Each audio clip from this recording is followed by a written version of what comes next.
What's going on? We're back. We are in Portugal. We got here tonight, drove over from Spain.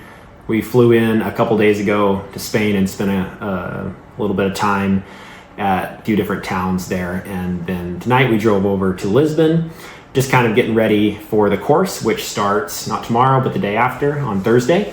I'm really looking forward to it.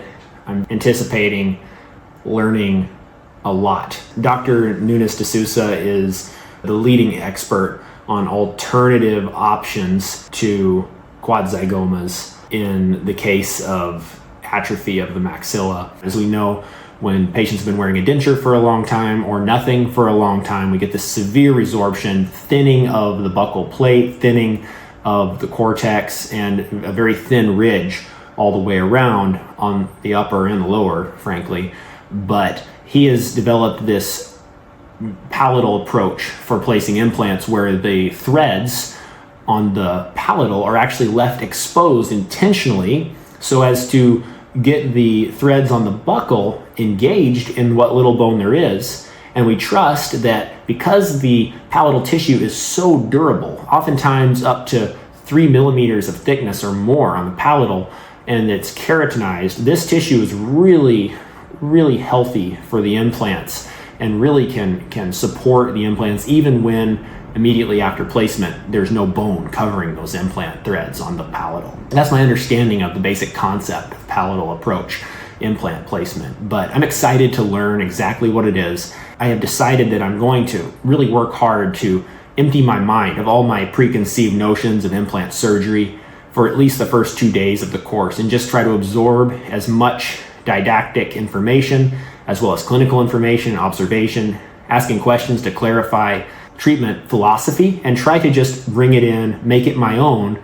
And then towards the end of the course, I want to kind of come back to reality of my own preconceived notions of implant placement and all-in-4 surgery, because we all have that. We have this backlog of data from surgeries we've done, things that have gone really well that we did and things that have not gone as well, and we form opinions of our own based on that, also based on the treatment philosophy that we were taught on. That also plays a huge role in how we think about implant placement. But I want to put all that aside, at least for the beginning, and really just try to be a good student. So I have also brought lots of CT scans of all my patients. I hope to present some of them to Dr. de Sousa in just an informal way, saying, hey, here's a patient with this level of bone, this aesthetic need.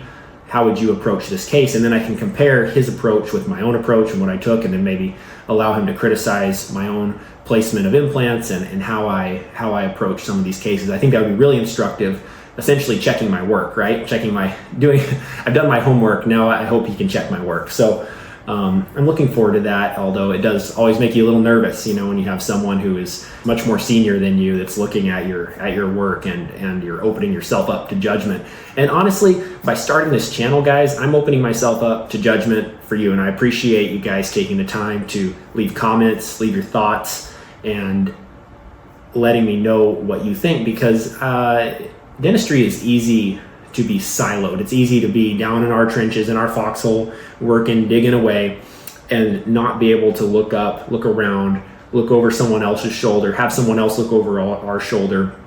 And that's really the purpose of this channel. It's to kind of broaden my own horizons, hopefully broaden someone else's horizons. That's the power of the internet, that we can share ideas so efficiently. And I think video is a great way to do that for dentistry. A lot of it is very visual, and there's a lot of nuance that maybe can be best explained through video. So if you guys have suggestions for how I can better show that nuance, better convey situations so that you guys can truly understand where I'm coming from for certain procedures and treatment plans, I think that would be really helpful, because if we can all be on the same page, and you can judge me fairly in that way. As I've been here in Portugal, well, just tonight, and then in Spain for the last couple days, my mind has been just racing, just thinking of all of the possibilities of content creation with this new YouTube channel that I've started, and thinking about all the things that we could potentially learn together as we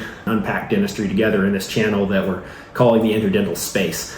I hope it can become a place, a forum of discussion and a forum of learning for myself, for you guys as well. If you guys have videos you want to share, feel free to put them in the comments or links or whatever, so that we can learn from your cases as well.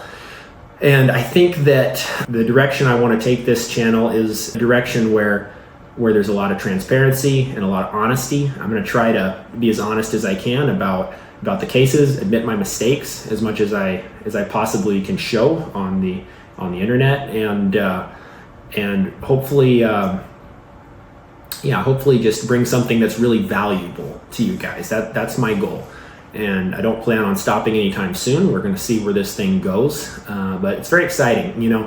The way I look at it is we're all here doing dentistry anyways. Let's go ahead and share what we're doing with the world. Let's share it with each other. Let's do better for our patients. Let's hold ourselves to a higher standard, and just continue on this path of excellence that we're all trying to go down. So thank you guys for being a part of this journey, and I really look forward to meeting some of you guys someday. Look forward to seeing you next time. Thank you.